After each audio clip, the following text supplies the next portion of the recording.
May the peace of the Lord be with you all. Today's Holy Mass reading, July 9, 2025, Wednesday.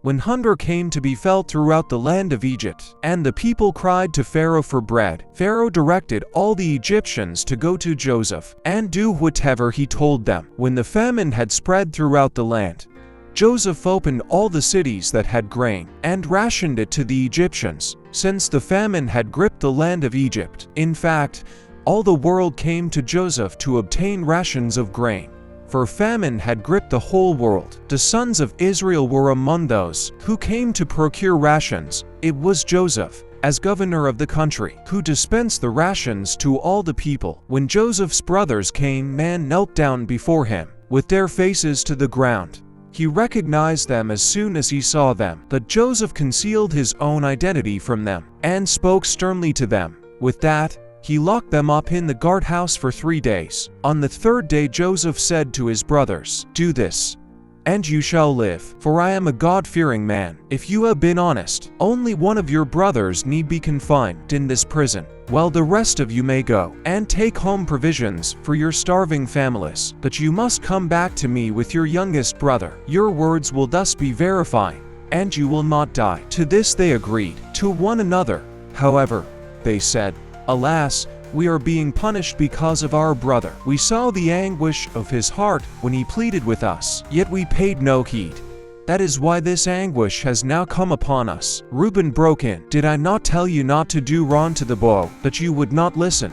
Now comes the reckoning for his blood." The brothers did not know, of course, that Joseph understood what they said, since he spoke with them through an interpreter. But turning away from them, he wept. Responsorial Psalm. Lord, let your mercy be on us, as we place our trust in you. Give thanks to the Lord on the harp. With the 10-stringed lyre chant his praises. Sing to him a new song. Pluck the strings skillfully, with shouts of gladness. Lord, let your mercy be on us, as we place our trust in you. The Lord brings to naught the plans of nations. He folds the designs of peoples. But the plan of the Lord stands forever, the design of his heart through all generations. Lord, let your mercy be on us, as we place our trust in you. But see, the eyes of the Lord are upon those who fear him, upon those who hope for his kindness, to deliver them from death, and preserve them in spite of famine. Lord, let your mercy be on us, as we place our trust in you. Jesus summoned his 12 disciples, and gave them authority over unclean spirits to drive them out, and to cure every disease and every illness. The names of the 12 apostles are these. First, Simon called Peter, and his brother Andrew, James, the son of Zebedee, and his brother John, Philip and Bartholomew, Thomas and Matthew the tax collector, James, the son of Alphaeus, and Thaddeus, Simon the Cananean, and Judas Iscariot, who betrayed Jesus. Jesus sent out these 12 after instructing them thus: "Do not go into pagan territory or enter a Samaritan town. Go rather to the lost sheep of the house of Israel. As you go, make this proclamation: the kingdom of heaven is at hand." Reflection. Jesus calls his 12 disciples, gives them authority over unclean spirits and diseases, and sends them out with a specific mission to go to the lost sheep of Israel and proclaim, "The kingdom of heaven has come near." This passage may seem rooted in an ancient context, but its truth and power speak directly to us today. We too are called, empowered, and sent, not necessarily to distant lands, but to the places where God has already placed us. Jesus didn't choose the elite or the powerful. His disciples were fishermen, a tax collector, and everyday people. Yet, they were entrusted with a divine mission. This reminds us that God doesn't call the qualified, he qualifies the called. You don't need to have a theology degree, a pulpit, or a social media platform with thousands of followers to be used by God. You only need a willing heart. Think of Maria, a school teacher in a struggling neighborhood. She shows up each day not just to teach math or reading, but to love the children who often come from broken homes. She listens to them, prays for them silently, and becomes a steady presence of hope.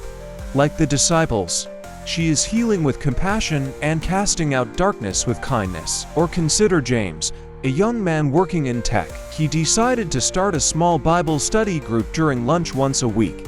It began with just 2 people. Now, it's grown into a group that prays for each other, helps with real-life challenges, and holds each other accountable in their walk with Christ. James didn't wait to be sent somewhere far. He saw his office as his mission field.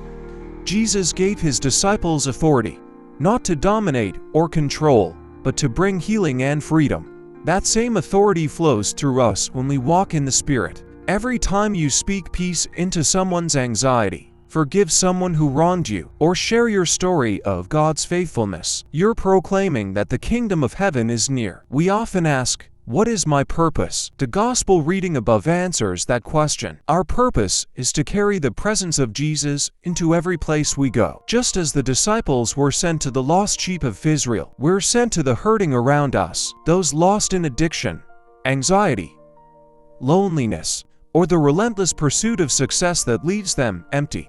You might be the only glimpse of Jesus whom someone is looking for. God is calling people, not only in churches, but in hospitals, boardrooms, kitchens, and city buses. If you are a parent raising children with love and patience, you're doing kingdom work.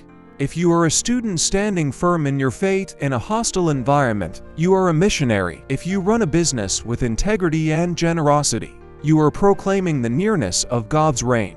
It's easy to feel inadequate, but remember, the disciples weren't perfect. They doubted, argued, and failed. Still, Jesus chose them.